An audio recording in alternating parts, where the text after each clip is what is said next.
I'm Elisha Joyce, and I am so excited that you are here with me. This is my kitchen. This is where the heart of our home beats. Around here, saving time while cooking means more time together as a family. Let's get cooking and save some time while we do it. This is my kitchen. Well, actually it's our kitchen. My man, my two girls, my little guy. This is where the heart of our home beats. It's how I grew up on the island of Guam, actually. In the islands, it's the food that brings us together. And for me, it was my Nana in particular that loved us through her food. Nothing soothes like a great home-cooked meal. But even though I believe that, and even though I love to cook, I really don't want to live in my kitchen. I don't think any of us do. But that is why kitchen efficiency is key. And the biggest key to cooking with efficiency? Being prepared. And now I'm going to bring my kids in to show you what I mean. Here are 3 Joyce family kitchen time-saving tips for you. First, always be prepared for your kids to want to be by your side. For example, my kids have grown up in this space. They've started really little with age-appropriate tasks. Another tip, set up your kitchen prepared for those little hands that are going to want to help. I always store my food in a way that makes it easy for them to see and grab so that I can incorporate them into what I'm cooking. And be sure to choose family-friendly appliances too, like I did when I chose my induction cooktop, for example.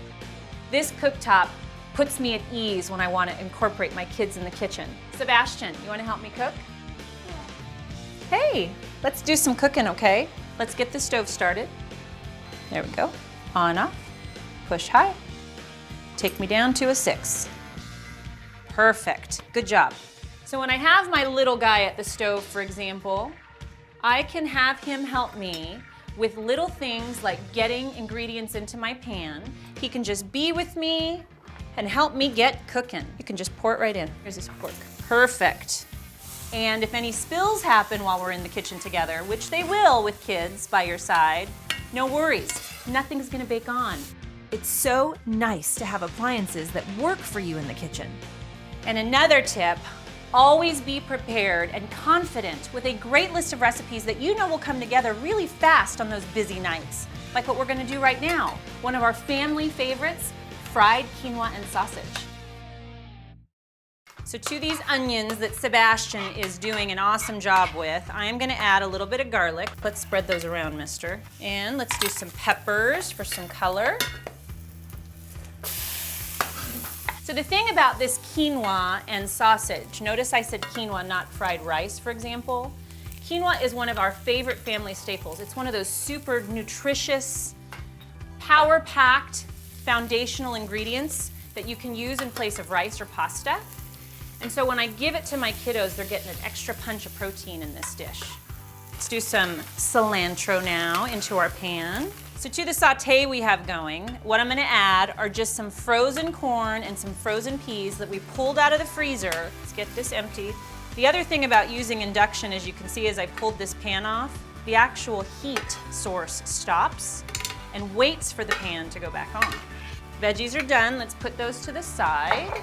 The next thing we're gonna do is go ahead and put some sausage into the pan and fry that up separately. So while Sebi continues to go ahead and saute these pieces of sausage on his own, I'm gonna show you a little trick.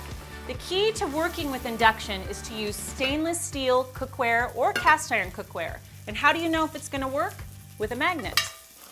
All you gotta do is stick a magnet to it, and if it's magnetized, you know when it hits that stove top and you turn on the heat, it'll work like that. I'm gonna play now. You wanna go play? Sure, I'll finish the dish. I know we seem to think of eggs as something that we only eat for breakfast, but I'm here to tell you they're phenomenal in my fried quinoa. So, in a separate pan, we're gonna go ahead and break some eggs, and in this pan, I'm going to add that quinoa that I was telling you about.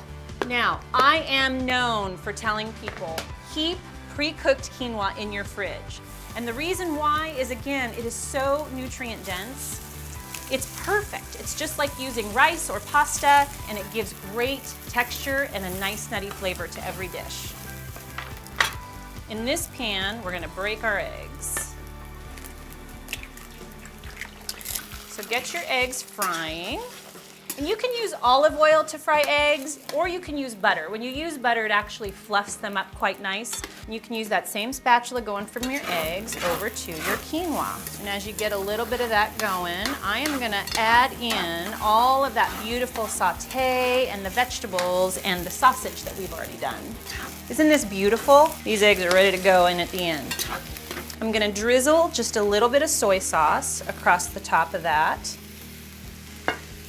And then my other secret sauce is fish sauce. Fish sauce is a very traditional Thai ingredient, but just a little bit, maybe a tablespoon. So now that my sauteed quinoa is done, my fried quinoa and sausage on this side, I add in my eggs, add in that beautiful pop of yellow color with the eggs. Unbelievable power meal for your family. When you are cooking a dish, taste it. See what it tastes like. It's at that moment that you'll know if you need more salt or more pepper or more something, something. See? And this is absolutely perfect. That looks delicious. Isn't I helped it? make it. I know, Sebi did awesome. Well, there you go. We have taken our first delicious step to introducing new tastes into your recipe lineup and discovering new ways to save time while we cook it all. Next, we're gonna get into some even bigger and better recipes that you can share with your hungry family. But for now, I'm gonna go enjoy my quinoa and sausage with mine.